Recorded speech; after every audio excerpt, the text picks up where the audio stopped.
All right. So, we will so far we dealt with equilibrium systems. Okay. Statistical physics equilibrium we are doing, where we are looking at equilibrium properties of phase transition.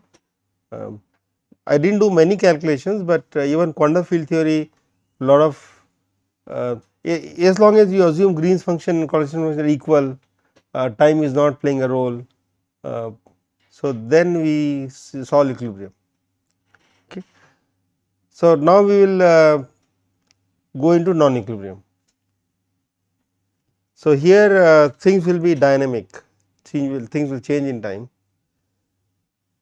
So, we start with Langevin equation. So, today I will illustrate one example Langevin equation which is time dependent. So, let us first look at review the properties of equilibrium systems which we discussed in this course so far. So, equilibrium system time does not appear explicitly. So, if you recall when I was doing phi 4 theory, I just turned off d by dt of phi is 0, right. I had turned this off. So, you are looking at only the equilibrium properties of phi 4 theory.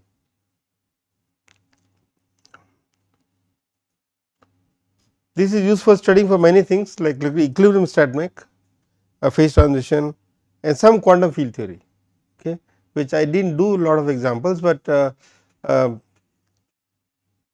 most of lot of things can be done with equilibrium framework. For example, even superconductivity will be equilibrium framework, but if you are looking at conductivity, quantum conduction, then that will be non-equilibrium.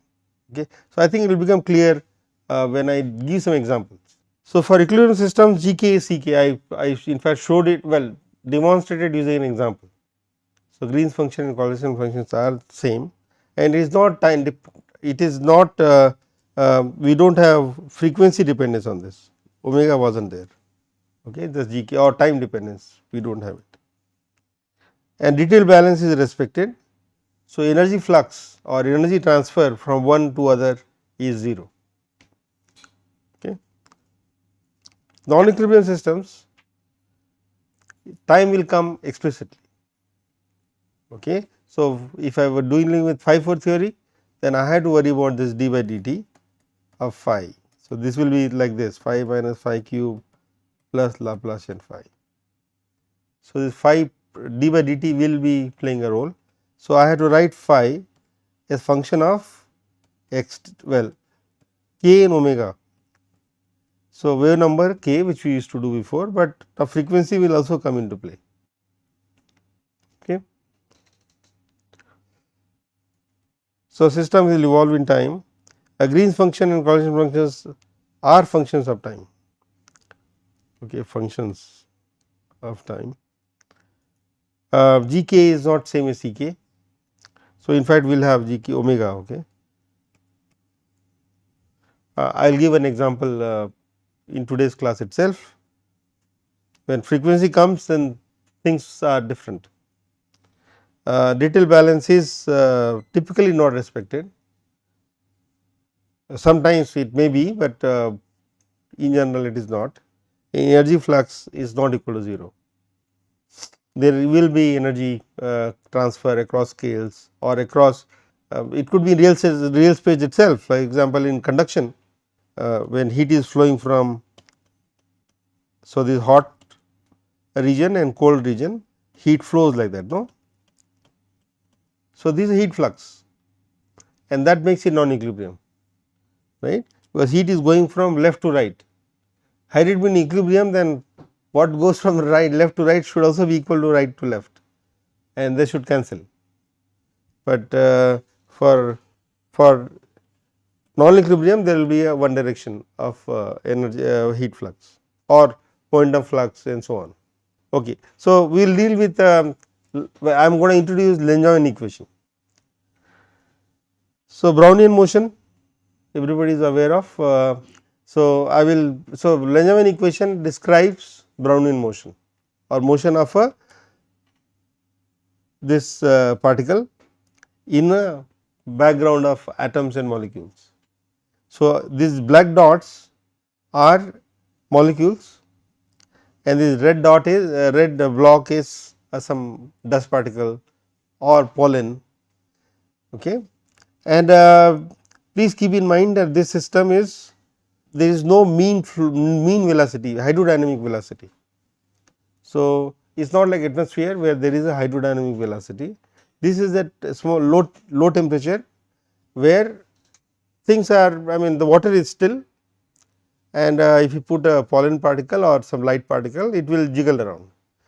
You can see this movie in Wikipedia, it is nice movie, it moves slowly. So, you have to see there is a difference, the speed of the molecules are very large, speed of sound, but speed of this yellow particle is pretty small. Okay. It is like, in fact, it is hydrodynamic velocity, but it is viscous regime, is a small velocity. Okay. So, how do I model it? So, let us look at let us model in the viscous regime. So, we start with the Navier-Stokes equation, this is the Navier-Stokes equation. So, the velocity u, so you think of this u as the velocity of this yellow particle. I am making only motivation. So, the is in the background, I think I will not say, I will take back, I will just say that this you have to model particle in a in the background of a viscous fluid. Okay. So, there is a derivation with the boundary condition. No, I mean you might have seen this derivation, a cylinder and there is a flow going around the cylinder, then how much is the force acting on it. Okay. So, this derivation we will not do it here, it is too complicated, but I will state the result. So, imagine, so one thing is to keep the body fixed and the flow coming from the left, or flow is at rest, fluid is at rest and the ball is falling or ball is moving with some velocity. So, what is the drag force acting on this particle? Okay. So, the total drag is, the one component is proportional to the velocity v, gamma v. So, this is a linear drag or viscous drag, other one is v squared, turbulent drag, this comes from this part. So, if you ride a bicycle with very high speed, then it will be v squared, but if you are riding slowly or very slowly, then it is gamma v. Okay. So, we will stick to the regime where this approximation is good and we will drop the v square term. So, the force is mass times gamma u, u is the velocity of the particle in the background of the fluid. Okay. Now, the derivation which I am skipping, it is 6 pi mu r u. Okay. Mu is a dynamic viscosity and r is a radius of the sphere, a radius of the particle is treated as sphere and that is thing. So, at least I am sure you are aware of this formula, we may not know the derivation, but this formula you may be aware. Okay. So, we are going to use this formula. Of course, this velocity u is not constant velocity, this velocity u is changing with so this particle in the yellow particle in the background will be just getting kicked around like that. Okay. So, it is random motion, but so we will have to model the random part as well, but during the motion it experiences this drag force. So, this simple equation first proposed by Langevin models this particle motion quite well. Okay. So, this part, this is acceleration which is proportional to the that viscous acceleration or viscous drag, and this zeta is a random kick, a random force whose average is 0. Okay. Just so there is a noise which is kicking it, but average of zeta is 0. Sometimes it is from the right to left, left to right, bottom to top, top to bottom. So, it could be in any directions, no particular direction of force will be employed. Time average is 0, yes, time average of zeta is 0 of the force acting on it, but in statistical physics for ease of calculation we assume ensemble average. Now, ensemble average is that you have create lot of similar systems. Okay. We have instead of one system where we have this fluid and a particle moving around, we have 1,000,000 of them, and of course, all of them will behave differently because it is a different system, but we will do average of that, okay, and then look at velocity. So, this is ensemble average. Okay. So, ensemble average makes calculation simpler. So, this is supposed to be ensemble average.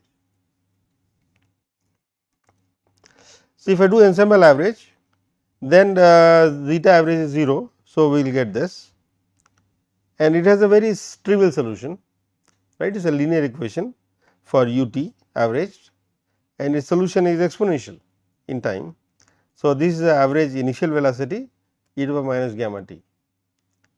So, if this particle slows down, but this slowing down is for short time. This gamma is a, so this viscous force is pretty strong. Okay. So, gamma is gives you the inverse time scale, right. So, you can look at from here, the time scale is 1 by gamma. So, gamma t, so we will assume that gamma is large or time scale is small. So, kicking is getting kicked very often, okay. But on the whole it has certain drift, that is what I am going to derive in a while, but when it gets kicked it will move because of it has been injected some initial energy or the energy during the kick, but because of viscous drag it is going to slow down. So, this is slowing down because of the viscous drag, okay. But then you will get another kick. So, then it will again get a bump of speed, then again slow down and so on. So, it does not have constant speed, it just keeps getting jump, so drop, jump, drop, jump, drop like that, and this for short time. But now we want to see the long time behavior. Okay. Now, long time behavior, let us look at the position of the particle. So, to get the position, let us start with this r squared. I am not really interested in, it is isotropic system, no, it can be going in any direction is equally probable. So, we look at r squared and d by dt of r squared by 2. So, what will that be? So, take the derivative, r is a vector. So, r dot dr by dt, right. So, that will be v. So, that is r dot u. You take another derivative. If I take another derivative, what will I get? D square by dt squared of r squared by 2. So, r dot u plus r u dot. R dot is u, right.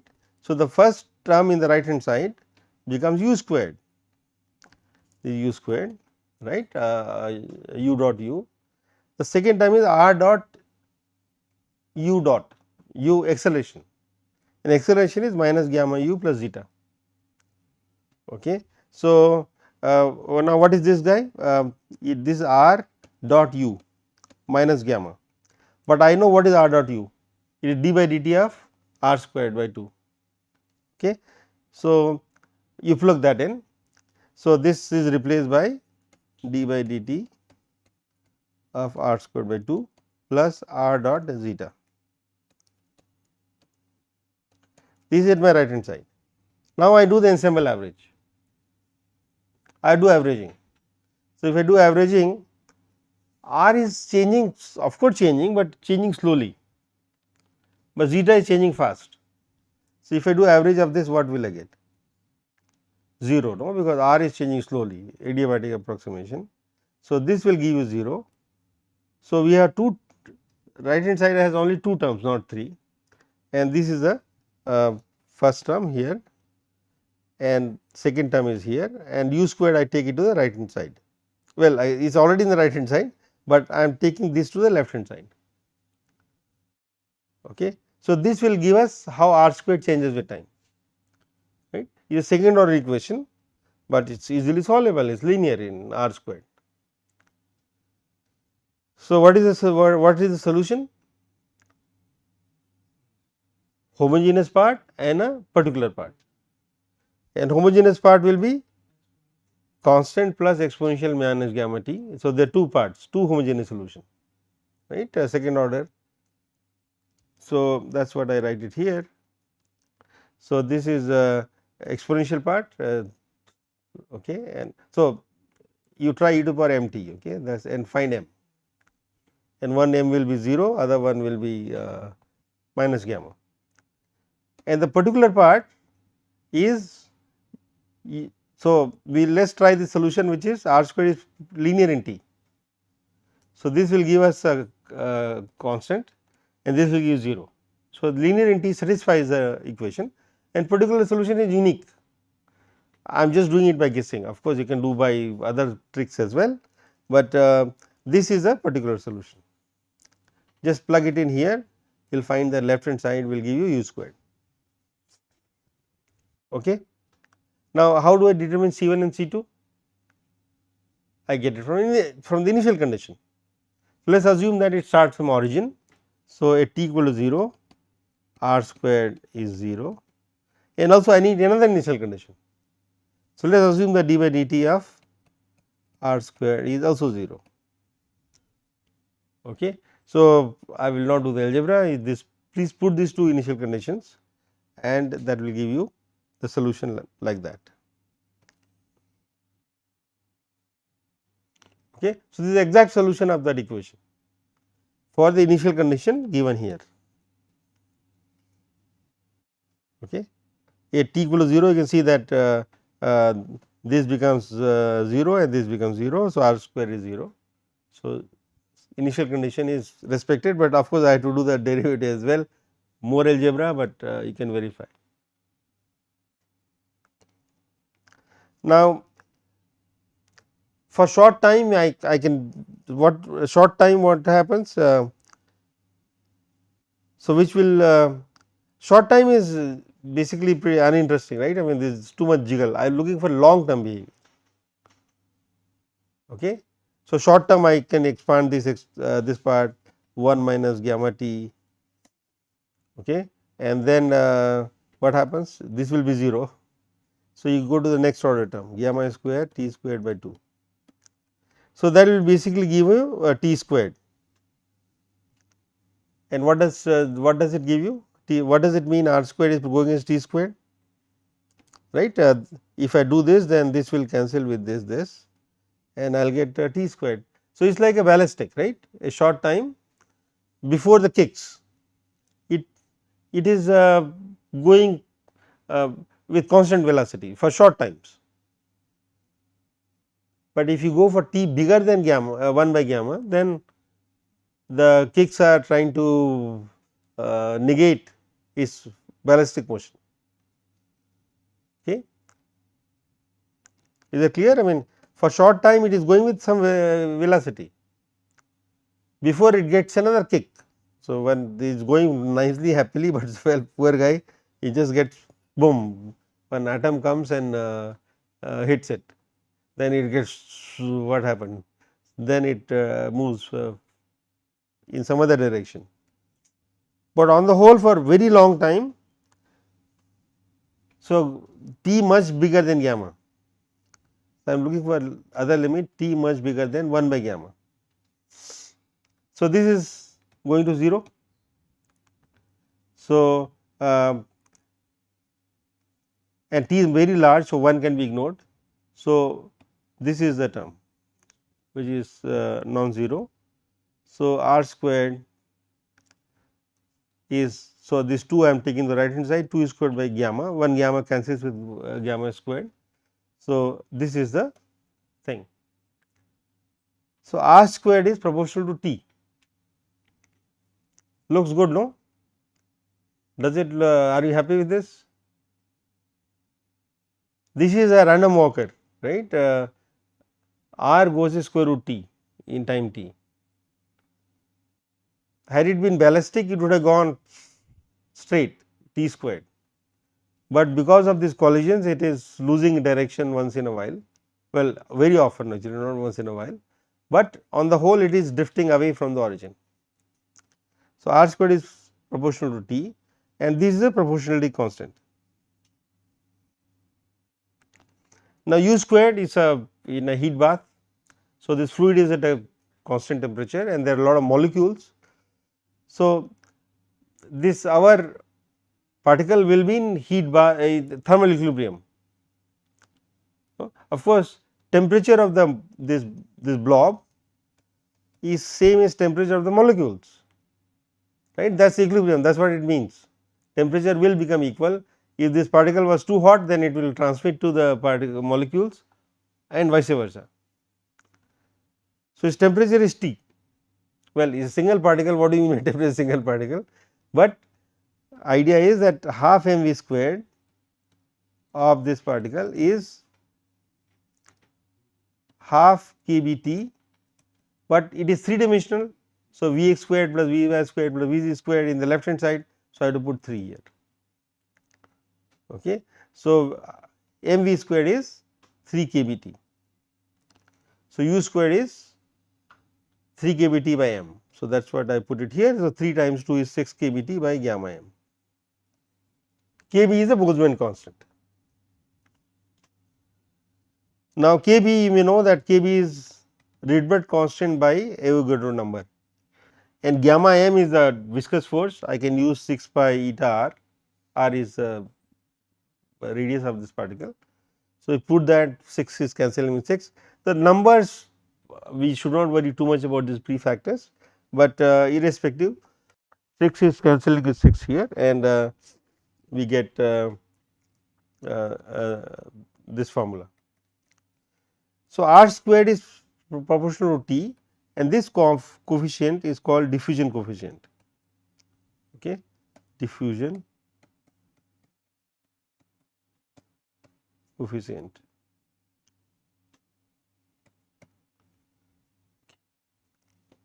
So, diffusion coefficient is proportional to temperature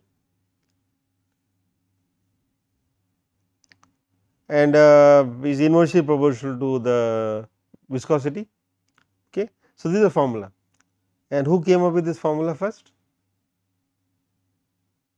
Who derived this formula first? Einstein, okay.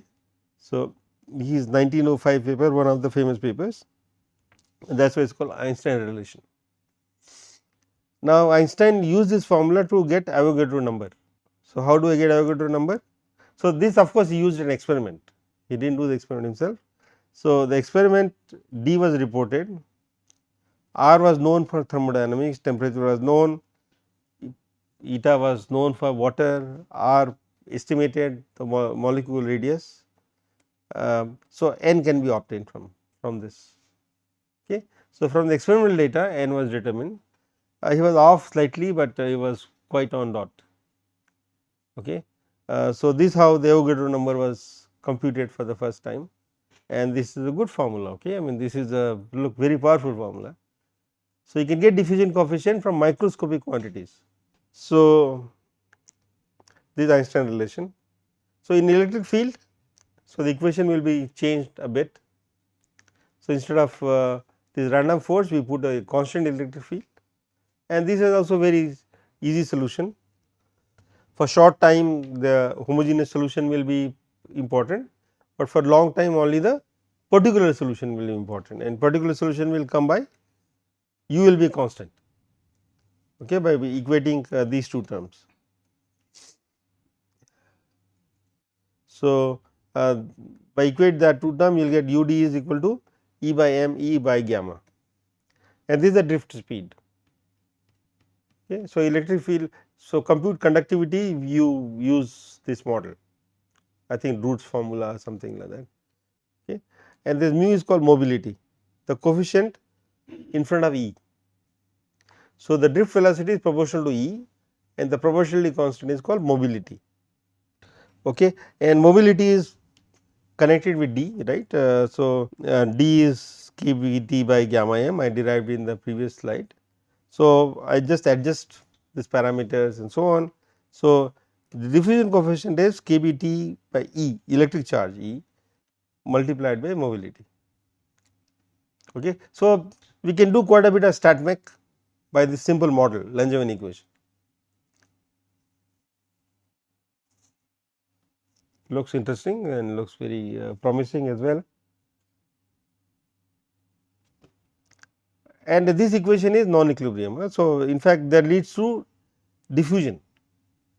So, if you have a bunch of particles near the origin, then these particles, so instead of one particle you put lot of particles, but then what will happen to this particle, because of each guy will drift, but they will go in different directions. Some of course try to come back, but on the whole you will find that this particle would be spread out. You can solve it. In fact, the diffusion equation is a good model for this process, and here it is changing with time. This density is changing with time, n is the density of particles.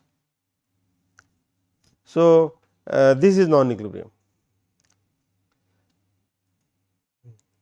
Now, the question is it, what about the atmosphere in this room? Can we model particle in this room, which some of it is invisible, but okay. Uh, uh, can we model particles in this room using Langevin equation? Great, yes. So, there is a nonlinearity that makes the diffusion equation not applicable. So, we assume in the beginning, recall this particle was assumed to be viscous, moving in a still fluid, right. The background was only the molecules which were randomly moving, but molecules in this room is not randomly moving. Okay. So, there is a random motion, but there is certain hydrodynamic motion because of AC and our breathing. So, it turns out there is a hydrodynamic motion, and the thermal motion is 300 meters per second, but the hydrodynamic motion is possibly around 1 meter per second, much slower, is averaged out velocity. Okay. So, it is a collective motion of these molecules because of various factors in this room. Okay. So, there are, in fact, this room is turbulent, the air in this room is turbulent, and the assumption breaks down. So, that is not going to work. So, Einstein relation is not, does not work in this environment. Okay. So, so we will get to that bit later, and that formula is not applicable here. So, in atmosphere, D from the Einstein relation is not valid, and the D for this room is this. Well, actually if I know epsilon. Epsilon is the energy supply rate. So, we will discuss turbulence, we will come to that. So, in turbulence we have, in this room there is energy supply by the air condition and our body, heat. So, that kind of energy supply to the atmospheric gas here, that epsilon is coming here, and so this diffusion coefficient is function of L, function of the size of the vortex.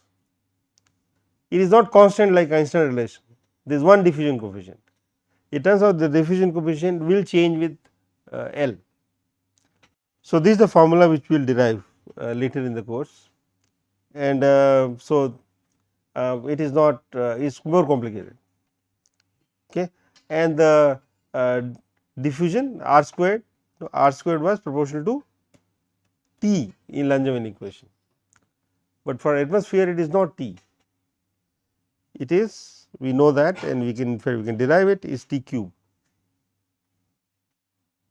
Okay. So, this requires more work. No? So, the derivation of we need to bring in hydrodynamics and try to derive these relations.